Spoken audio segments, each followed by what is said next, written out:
Welcome to the first week of June fishing report. Before we start, let's talk about the walleye tournament. Okay, Brock, we just had the walleye tournament end this week, and we have a winner. Who is our winner? His name is Ron Smilinich. That's right, Ron Smilinich from Kalamazoo, Michigan, won first place with a walleye of 26 3/4 inches long.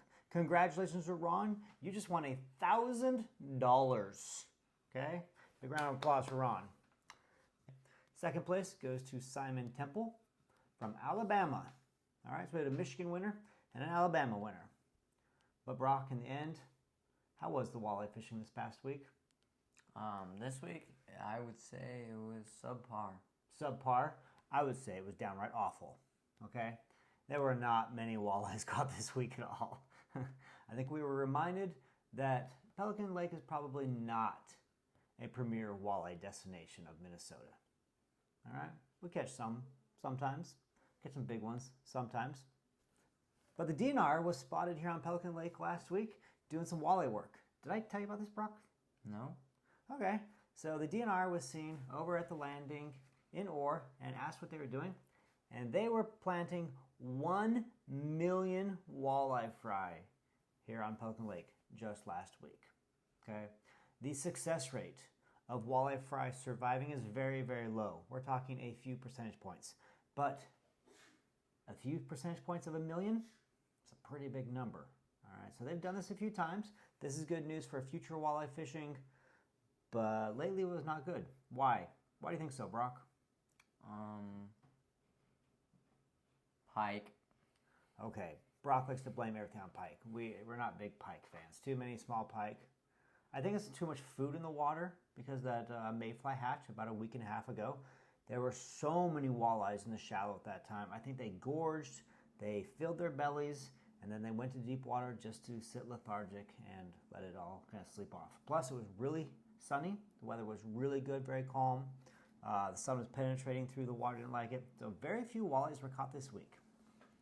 So, walleye. Brock does not want me to dally talking about walleyes too long. So Brock wants to talk about his favorite fish target, which is The bass. Which was actually a lot better than the walleyes. Which isn't saying much, but it was pretty good anyways. Isn't it always good though? Yep. I mean, the bass is, Pelican Lake is known for phenomenal bass fishing, so you shouldn't sound so surprised when it was like, oh, who's actually better than walleye? It's always better than walleye fishing here.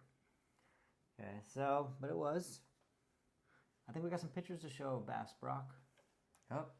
Okay, so here we go. We got some nice bass. Jane has a really nice smallmouth. There's Todd with a really nice smallmouth. Okay, lots of good bass. Okay, Ronnie's got a great bass right here. Okay. There's some really great bass fishing going on. So, Brock, if you were to go out bass fishing right now. I'm supposed to ask the questions. Oh, sorry, you're leading this one. Okay, if you were going to go out bass fishing right now, what technique are you doing? Well, I'm going to give you a couple answers here. We're going to kind of go, good, better, and best. Swim jigs. I was out fishing recently a couple times. Swim jigs worked really well. Let me show you the 19-inch plus largemouth that I caught this past week. Okay, swim jig. Kind of surprised they were working this well. Number 2, Senkos. And I think we're still on that, 50-50 ratio of wacky rigged versus Texas rigged right now. So the Senkos are working very well. And today and lately, I've been hearing a lot more people talking about fishing beds. So which would be Ned rigs or Senkos, very slow, dropping them on the beds. They're going to protect their beds. Bass fishing are very good. That's what I would do. So bass fishing, okay, we've covered that. Pike fishing, your favorite, Brock. Yep. Okay, we have people catching pike. Brock took his cousin out. What was that, last night? Let's show Asher's picture of the pike he caught with you, Brock. Okay, people are catching pike all over the place. Here's one on the dock. All right, pike are out there. But what's the good news about pike fishing right now? This week, we just found out the DNR is doing what? A krill survey. A krill survey. Can you explain to us what a krill survey is? Basically, they go and they interview people, and they get their thoughts, and usually it has to do with changing the slot limit or limits. Yeah, that's correct. Okay, so the DNR is doing surveys right now here on the lake, and they're approaching fishermen, asking them what they caught, how many, sizes, and they're trying to get a feel for, are people happy with the current fishing conditions? Because if you think about what is it the DNR does, what their job is to manage natural resources, okay? And so fishing is a natural resource, and they want to optimize it for whether it's for making money on selling fishing licenses or to help you and me and Brock have a great time. There's theories out there, but it's their job to make sure fishing is good. And so they do these creel surveys every once in a while. They did one in 2016.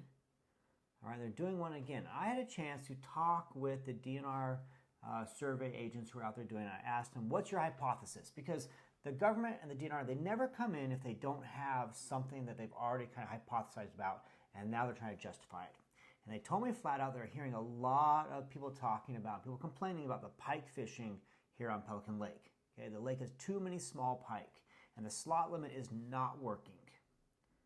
So they came here to ask questions and find out, looking for information to get data on how pike fishing is. So you are very likely to run into one of them.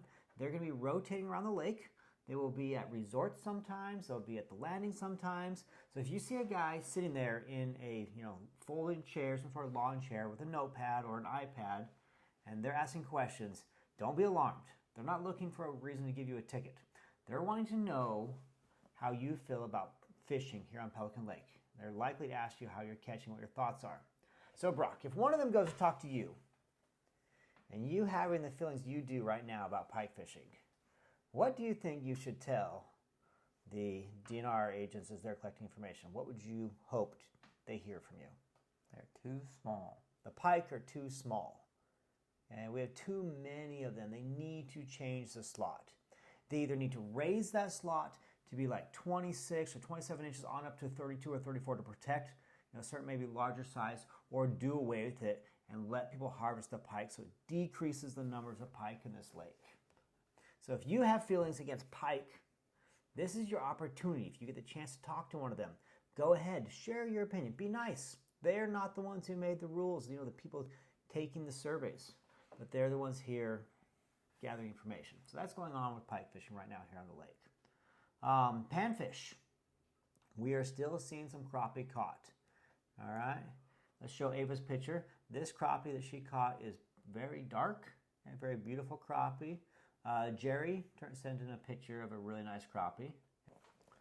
So we're still catching crappie, as you can see, but we are in a transition phase, which means as the water gets warmer, the bluegills will basically take over the crappies. Okay, well, they're not going to take over their bodies, but more people will catch bluegill and less people will catch crappie. So that's what I meant. That's what he meant. Okay. I don't want to hear it. All right. So we are seeing that. We have a really great picture here to share with you. This is Jace. He's 4 years old, very first fishing trip to Pelican Lake. And this is his very first fish he caught, this bluegill right here. I happened to see this happen, and you could hear it. And if you were anywhere nearby, you could hear him squealing, "Look! Look! Look what I got a fish!" Very, very excited kid. I think these are the moments that make fishing fun, is when you hear and see these experiences of people catching their first fish or whatever. So, way to go, Jace, on your first fish ever. A nice bluegill there. So we are seeing more bluegills, you're right. Okay. So, in summary, fishing on Pelican. Oh, we didn't talk about water temperature. Okay, it has come up a lot. We're seeing 69 degrees on most places in the lake on the surface, a few 70s, middle of the day. It's been pretty warm this weekend. Which means that topwater might start soon.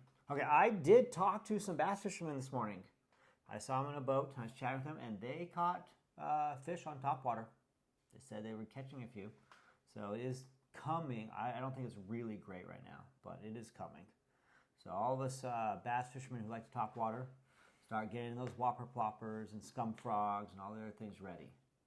But yeah, it's out there. So okay, so good luck out there on fishing. Thanks for tuning in. We'll see him next week, right? Yeah. Okay, Brock's not wait, sure. let's do that again. No, that's okay. No, I don't like that for pauses. I don't get it. Like you keep on asking me questions, and Well, I'm trying to get you to be like, well, it's kind of okay. weird because I'm And like, you could oh, say, I'm just supposed to say we'll yeah. see you next week. Or you could say, yes, we will, or you better believe it, or yep, because now we're cooking with gas, or something funny. Being stupid.